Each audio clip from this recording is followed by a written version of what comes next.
month is, in its way, a drawback. Oh, I don't know about that. It all depends. Well, at any event, he will find it a drawback. Not necessarily. Bless you. It all depends. I find it very indelicate of you to discuss such a matter on such a day. If my married happiness is to be Cut short? cut short in a month, can't you let me forget it? Oh, Yum-Yum. In tears and on her wedding day. They've been reminding me that in a month you're to be beheaded. Yes, we've been reminding her. Oh, but in a month, you ought to be beheaded. Oh, it's quite true, you know. You ought to be beheaded. Some bridegrooms would be depressed by this sort of thing. A month? What's a month? These divisions of time are purely arbitrary. Who says there's 24 hours in a day? Well, there is a particular impression to that effect. Then we'll erase it. We'll call each second a minute, each minute an hour, each hour a day, and each day a year. At that rate, we'll have about 30 years of married bliss before us. And at that rate, this interview has already lasted 4 hours and 3/4. Yes, how time flies when one is thoroughly enjoying oneself. That's the way to look at it. Let's not be downhearted. There's a silver lining to every cloud. Certainly. Let's be perfectly happy. By all means, let's thoroughly enjoy ourselves. Look, it is absurd to call it quite ridiculous.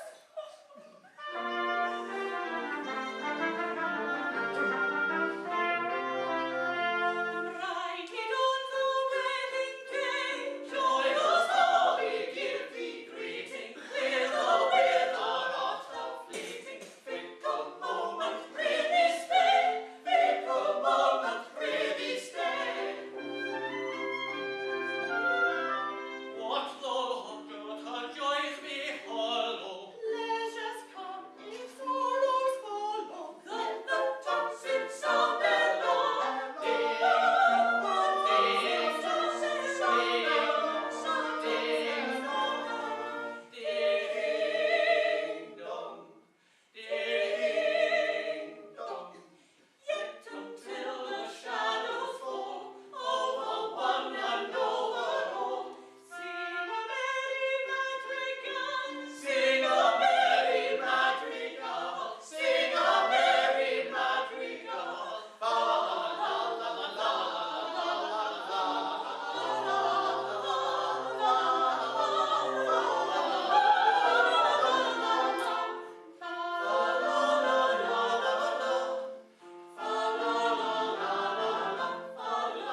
waist.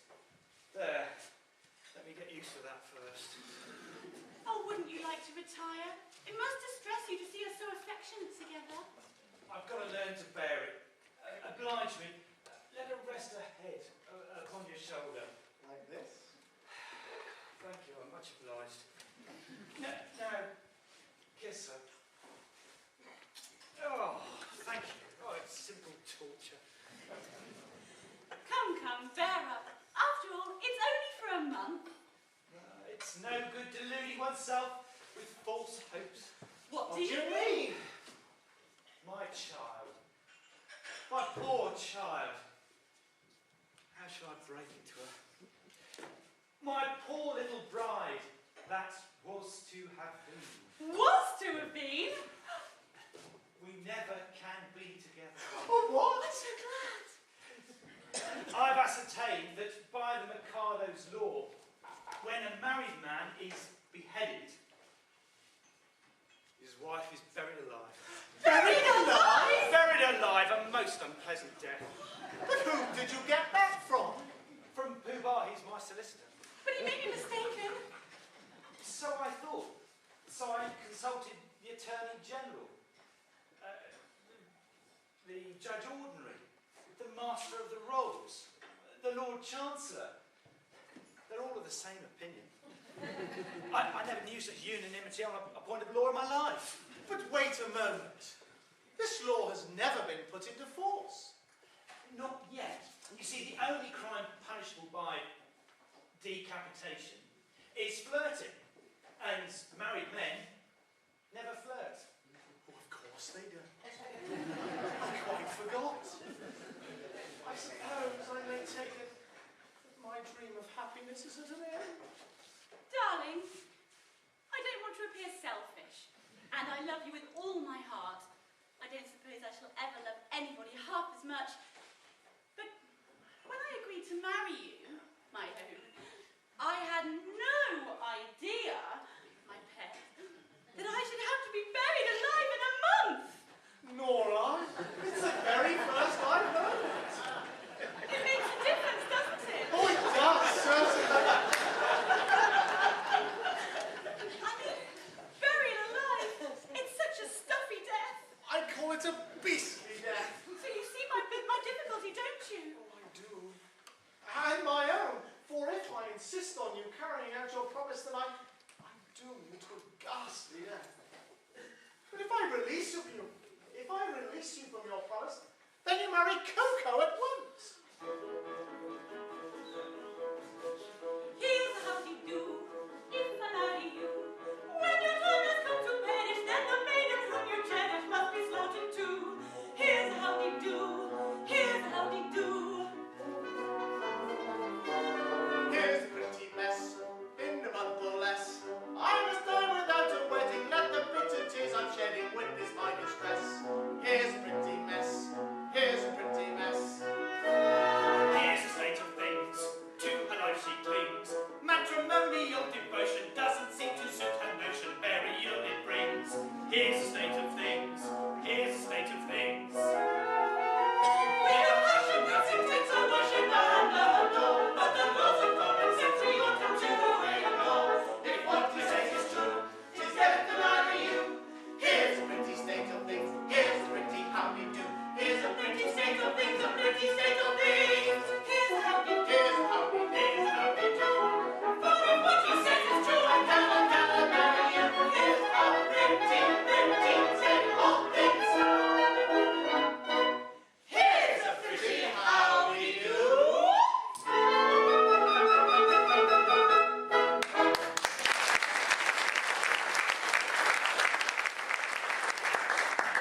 My dear boy, I really am very sorry. Thanks, old fellow. I'm sure you are. You see, I'm quite helpless. I see you're quite helpless. And I can conceive of nothing worse than having one's marriage called off at the last minute. But you shan't be disappointed of a wedding, for you shall come to mine. That's awfully kind of you. But it's quite impossible. Why so? For today I die. What do you mean? I cannot live without Yum Yum. So this afternoon, I commit harikiri. I can't permit that. Why not? Well, hang it all. You're under contract to die at the hand of the public executioner at the end of a month. If you kill yourself, what's to become of me? I'll have to die in your place. Oh, it would seem so. Ah, Lord Mayor, what is it? The Mikado and his retinue are approaching the city. They will be here in 10 minutes. Oh, God. Doubtless to find out if his orders have been carried out. Now look here, this is getting serious. A bargain is a bargain. And you can't frustrate the ends of justice by taking your own life. You are bound to die ignominiously at the hand of the public executioner. Then behead me. Well, now? Certainly at once. Chop it off, chop it off. My good sir, I don't go around prepared to execute gentlemen at a moment's notice. I've never even killed a blue bottle. But still, as Lord High Blue Bottle, executioner. Now, as Lord High Executioner, I've got to kill him at the end of a month. I'm not ready yet. I don't know how it was done. I was going to take lessons.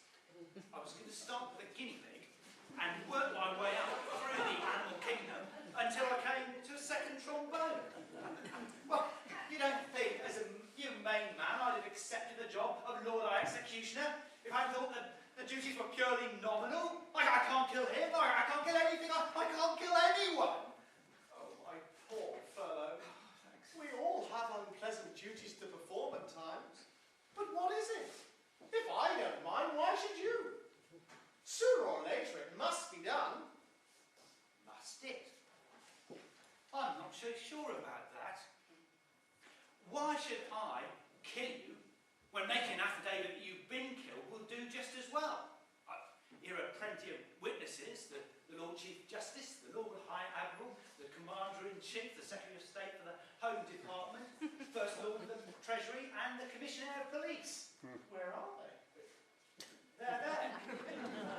They'll all swear to it, won't you? Am I to understand that all of us high officers of state are required to perjure ourselves to ensure your safety? Why not? You'd be grossly insulted, as usual. Will the insult be cashed down on some dodgy Icelandic check? It would be a ready money transaction. The black economy. Well, it will be a useful discipline. Very well. Name your fiction and I shall endorse it. Family pride. How do you like that, me buck? But life without Yum Yum. Oh, yum yum. Yum yum yum. Bother yum yum. Commissioner, go and fetch yum yum.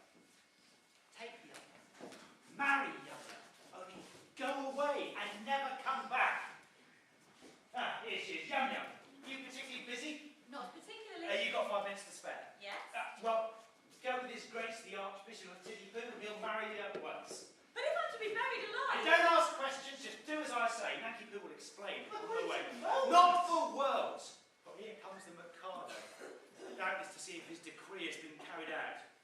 And if he finds you alive, I shall have the greatest difficulty in persuading him I've beheaded you. Close thing that. But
kind of man obedience I expect.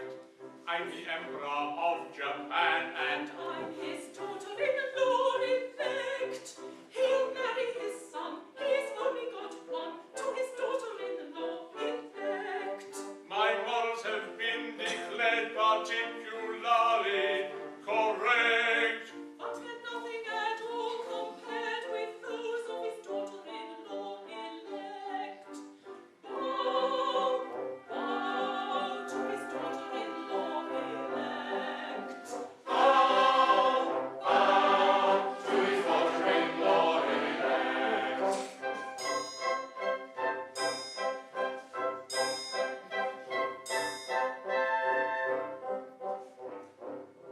In a fatherly kind of way, I govern each tribe and sect.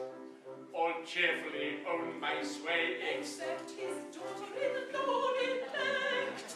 As tough as a bone, with a will of her own, is his daughter-in-law elect. my nature is love and light, my freedom from all defect Is is insignificant trait compared with his daughter-in-law elect. Bow, bow to his daughter-in-law elect.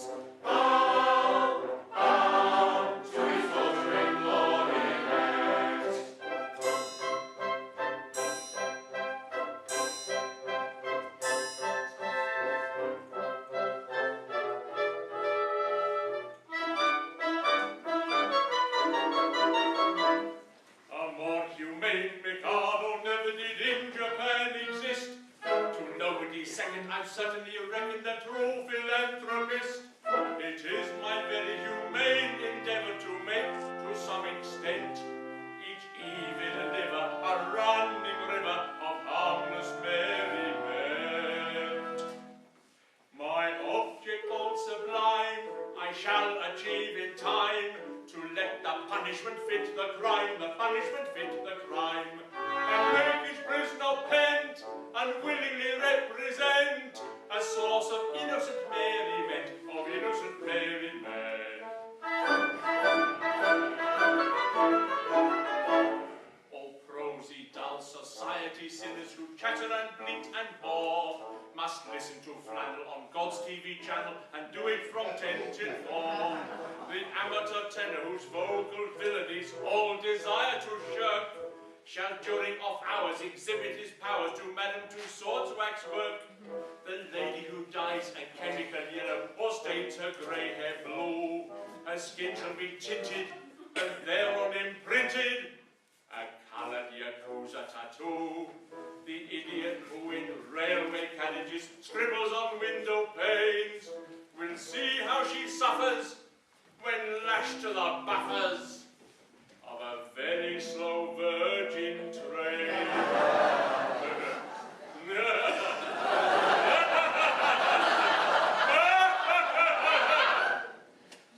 My object all sublime, I shall achieve in time, to let the punishment fit the crime, the punishment fit the crime, and make each prisoner pent, unwillingly represent a source of innocent merriment, of innocent merriment. His object all sublime, he will achieve in time, to let the punishment fit the crime, the punishment fit the crime, and make each prisoner pent, unwillingly represent a source of innocent merriment, of innocent merriment.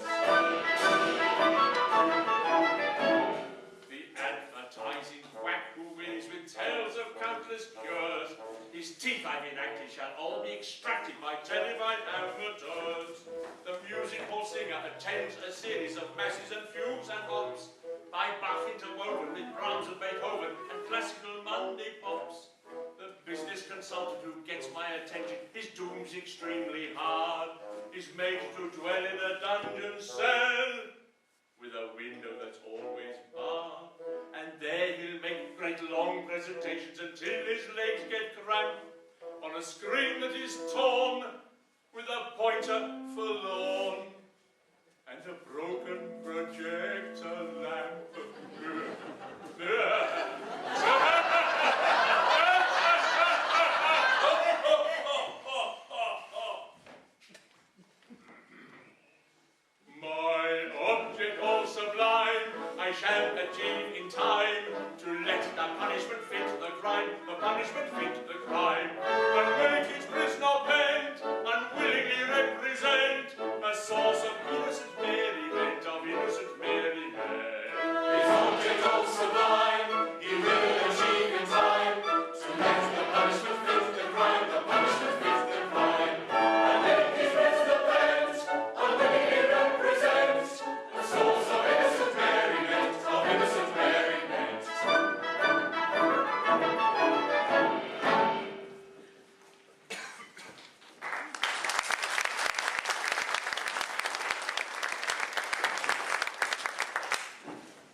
Majesty, I'm honoured to be permitted to welcome you. I guess the reason of your visit. Your wishes have been attended to. The execution has taken place. Oh, you've had an execution, have you? The coroner has just handed me a certificate. I am the coroner. And this is the certificate of his death.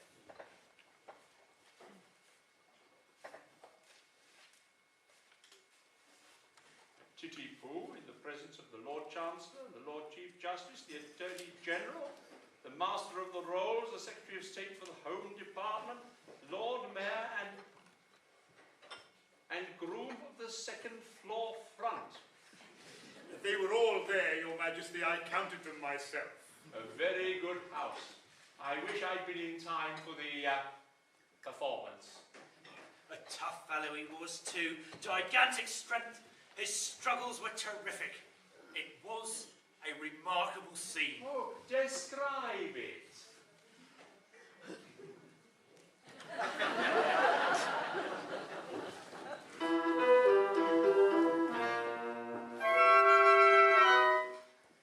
The criminal cried as he dropped him down in a state of wild alarm. With a fearful, frightful, frantic frown, I raised my big right arm. I seized him by his little pigtail, and on his knees fell he. And he squirmed and struggled and gurgled and gurgled. I drew my sneaker snake, my sneaker snake. Oh, never shall I forget the cry or the shriek that shrieked he, as I gnashed my teeth, as from its sheath I drew my sneaker snake.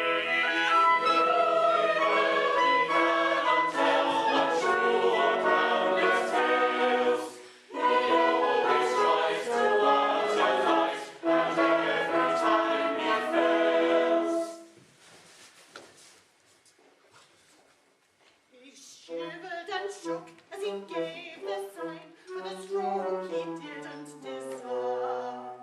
When all of a sudden his eyes met mine, and it seemed to brace his nerve. Oh, he nodded his head and kissed his hand and whistled an eddy tune. As the sabre drew and cleanly through his cervical artery.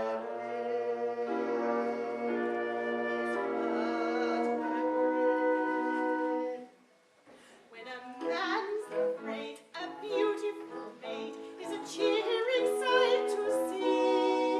And I'm oh so glad that moment set was soothed by sight for me. It's terrible treasure come to send you truth in whiter keys. What is that? Oh, marvelous fact amounts to a disease. Now, though you'd have said that head was dead, for its owner dead was he. It stood on its neck with a smile well bred, and bowed 3 times to me. It was none of your impudent off and nods, but as humble as could be. For it clearly knew the deference due to a man of wedding ring.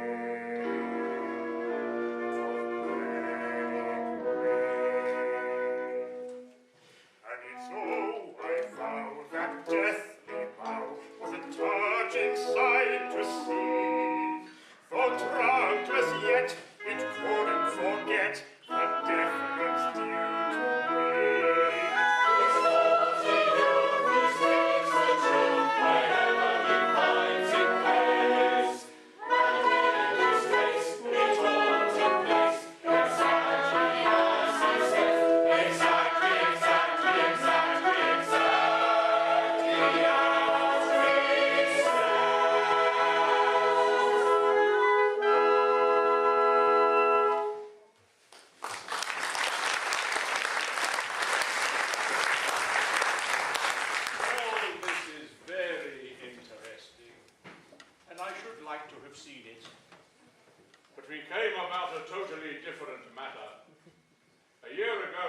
son, the heir to the throne of Japan, bolted from our imperial court. Indeed, had he any reason to be dissatisfied with his position? None whatever. On the contrary, I was going to marry him, yet he fled. I'm surprised he should have fled from one so lovely. That's not true. You heard that I am not beautiful because my face is plain, but you know nothing. You are still unenlightened. Learn then that it is not in the face alone that beauty is to be sought. My face is unattractive, but I have a left shoulder blade. That is a miracle. People come miles to see it. My right elbow has a fascination that few can resist. Allow me. It is on view Tuesdays and Fridays on presentation or visiting card. As for my circulation, it is the largest in the world.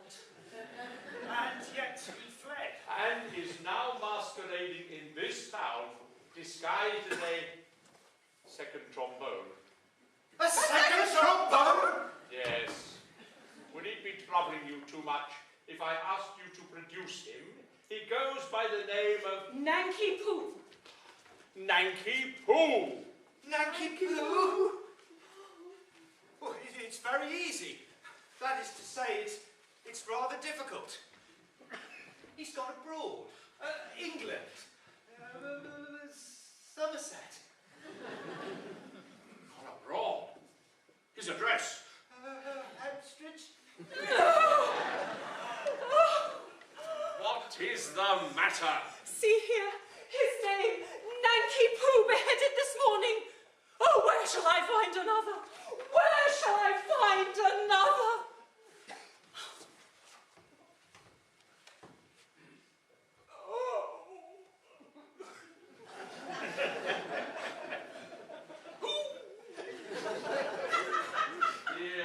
Dear. This is very tiresome. My poor fellow, in your anxiety to carry out my wishes, you have beheaded the heir to the throne of Japan. I beg to offer an unqualified apology. I desire to associate myself with that expression of regret. He really hadn't got the slightest notion.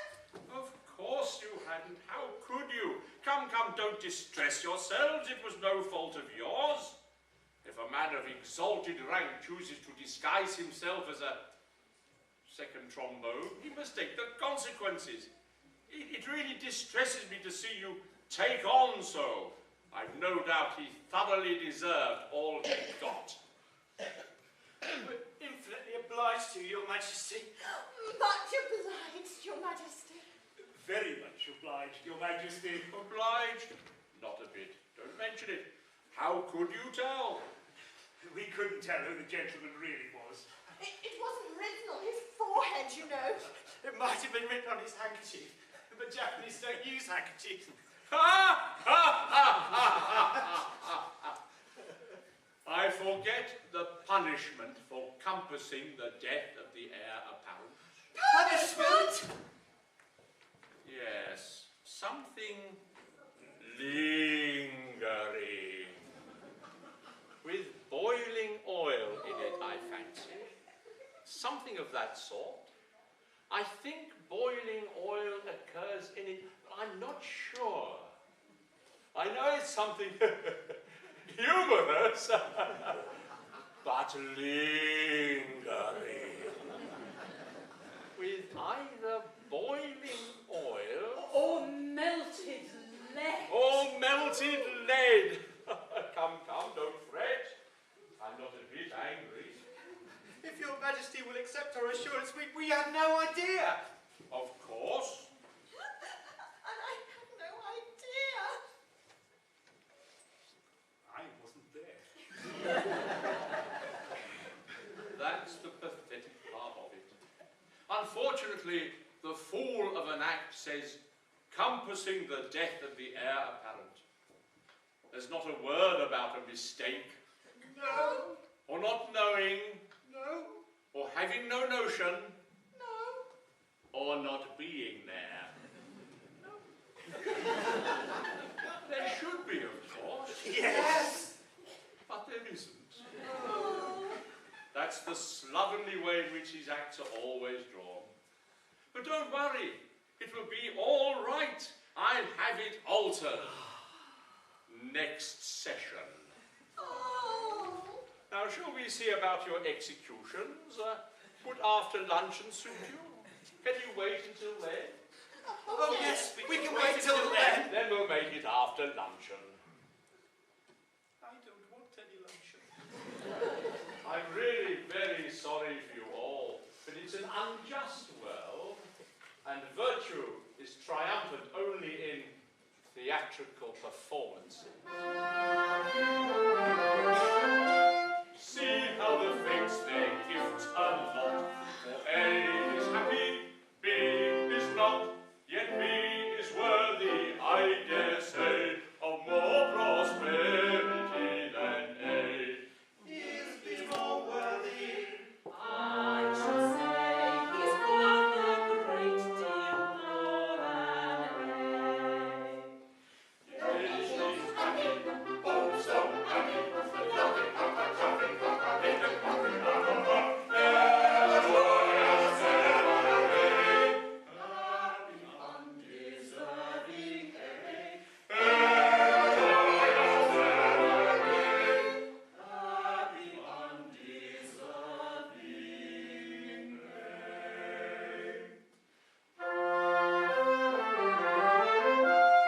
If I'm a fortune, which I'm not, me should enjoy A's happy lot, and A should die in misery. That is assuming I am B. But should A perish, that should be, of course, assuming I am B. We should be happy, oh so happy, loving, jumping, making, but there's to rising, wretched meritorious be. But there's to rising, wretched meritorious be.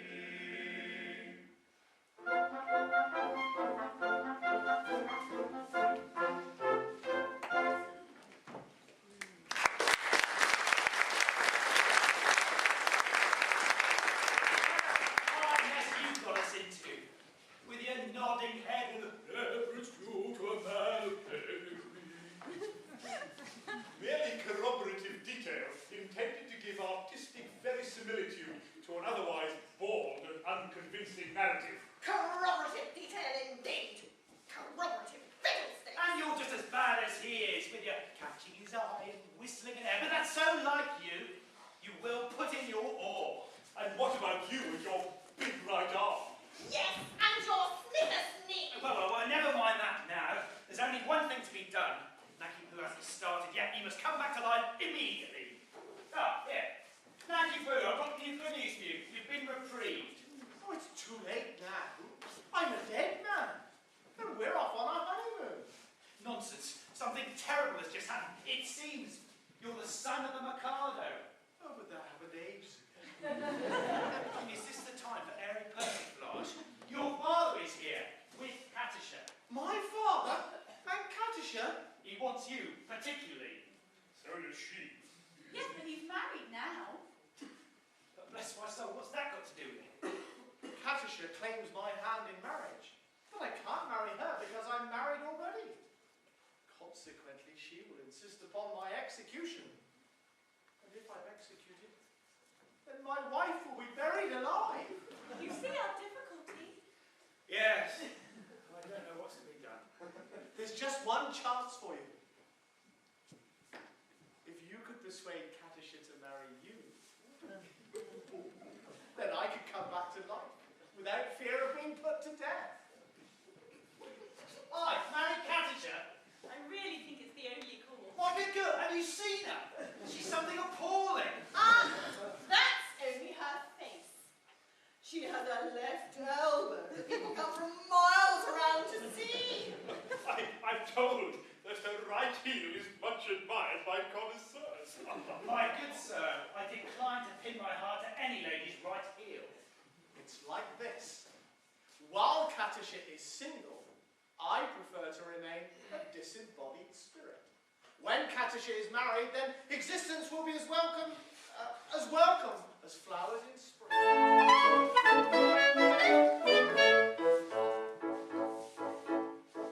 The flowers that bloom in the spring, tra-la, bring promise of merry sunshine. As we merrily dance and we sing, tra-la, we welcome the hope that they bring, tra-la, of a summer of roses and wine, of a summer of roses and wine. And that's what we mean when we say that a thing is welcome as flowers that bloom in the spring. Tra-la-la-la-la, tra-la-la-la-la, the flowers that bloom in the spring. Tra-la-la-la, tra-la-la-la-la, tra-la-la-la-la. The flowers that bloom in the spring, tra-la, have nothing to do with the case. I've got to take under my wing, tra-la, a most unattractive old thing, tra-la, with a caricature of a face, with a caricature of a face. And that's what I mean when I say or I sing. Oh, bugger the flowers that bloom in the spring, tra-la-la-la-la, tra-la-la-la-la, oh, bugger the flowers of spring.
my love, but vengeance pursues.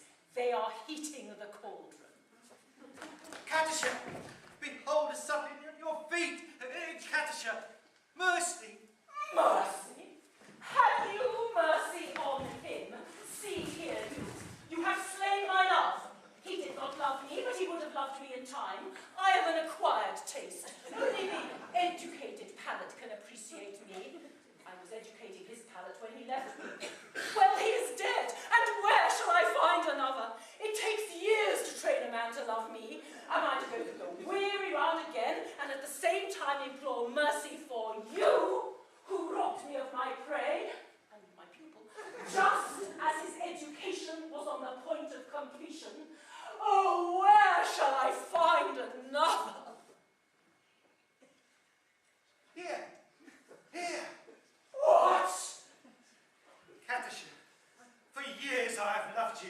with a white-hot passion that is slowly but surely consuming my very vitals. Shrink not from me. If you have aught of woman's mercy in your heart, turn not away from a lovesick suppliant whose every fibre thrills at your tiniest touch. True it is that under a poor mask of disgust, I've endeavoured to conceal a passion whose inner fires are broiling the very soul within me. But the fire will not be smothered. It eludes all attempts at extinction and bursts forth all the more vigorously for its long restraint, and declares itself in words that will not be weighed, that cannot be schooled, that should not be too severely criticised. Katisha, I dare not hope for your love, but I will not live without it. Darling. You, whose hands still reek with the blood of my betrothed, dare to express words of passion to the woman you have so foully wronged. Yes, accept my love, or I perish at once. Go on then. Who knows so well as I that no one ever yet died of a broken heart? You know not what you say. Listen.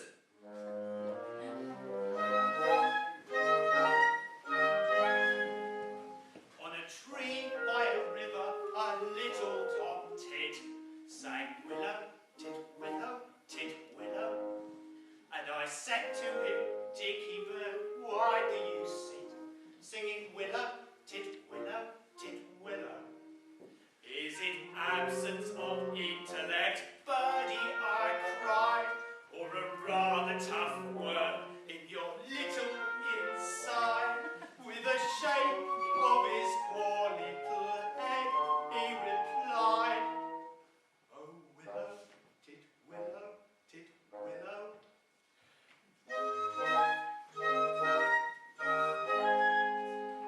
He slapped at his chest as he sat on that bough, singing willow, tit, willow, tit, willow. And a cold perspiration bespangled his brow. Oh, willow, tit, willow, tit, willow. And he sobbed and he sighed, and a gurgle he gave, and he threw himself into the billowy wave. And an echo arose from the suicide's grave.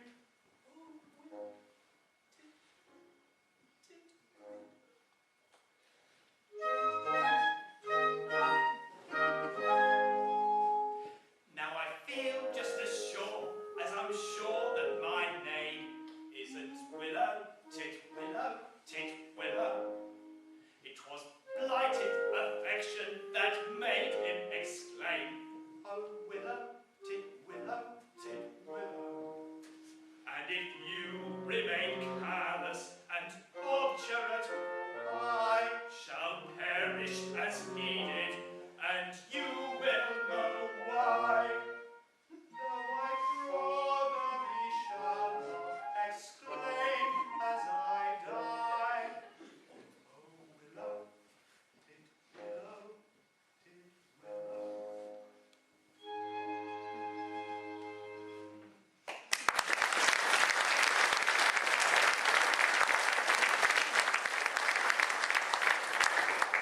Did he really die of love? He really did. Or on account of a cruel little hen? Yes. Oh, chap. It's an affecting tale and quite true. I knew the bird intimately. Did you? You must have been really fond of her. His devotion was something extraordinary. And if I refuse you, will you go and do the same? At once. Oh, no, you mustn't. Anything but that. Oh, I'm a silly little goose. You are. Hate me, because I'm just a teeny weeny bit bloodthirsty, will you? Hate you? Why, isn't there beauty even in bloodthirstiness? My idea exactly.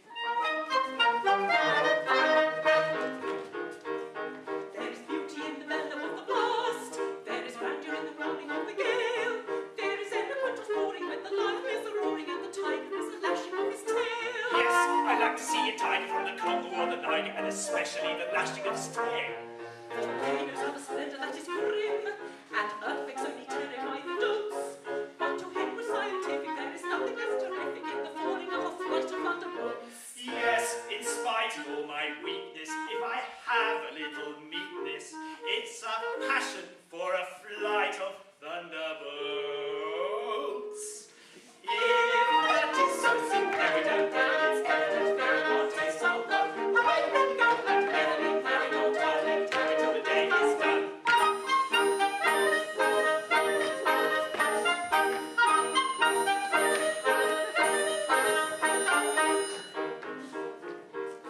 There is beauty in extreme old age. Do you fancy you're openly enough? The information I'm requesting on the subject interesting is a mail or the letter which is tough. Through on this white opinion, it's the general opinion that you'll last if you all the precious stuff. Do you old enough to marry, do you think? Won't you wait till you're 80 in the shade? There's a fascination frantic in a ruin that's romantic. Do you think you are sufficiently decayed? To the matter that you mention, I have given some attention, and I think I am sufficiently decayed. If That is something very damn dirty, it's evident, very well taste so well. Away we go and merrily, merry no tardily, tarry till the day is done. That is something very damn dirty, it's evident, very well taste so well. Away we go and merrily, merry no tardily, tarry till the day is done. Something very damn dirty, merrily, merry no tardily, tarry till the day is done.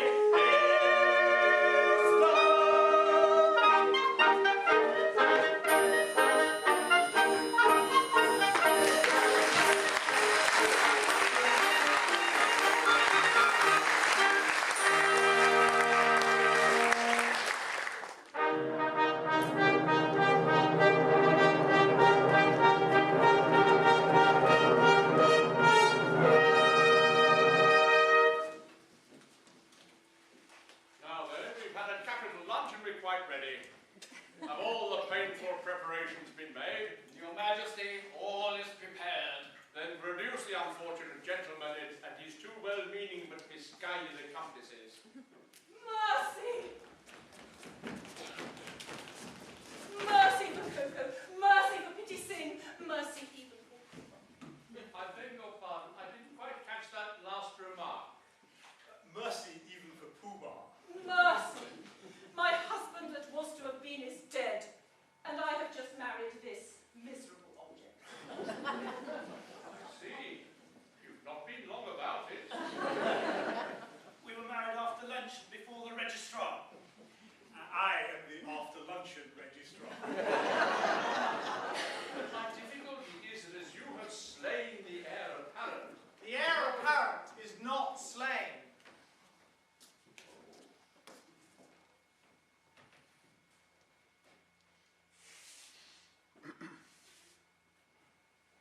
Bless my heart, my son. And your daughter-in-law elected. Traitor! You have deceived me!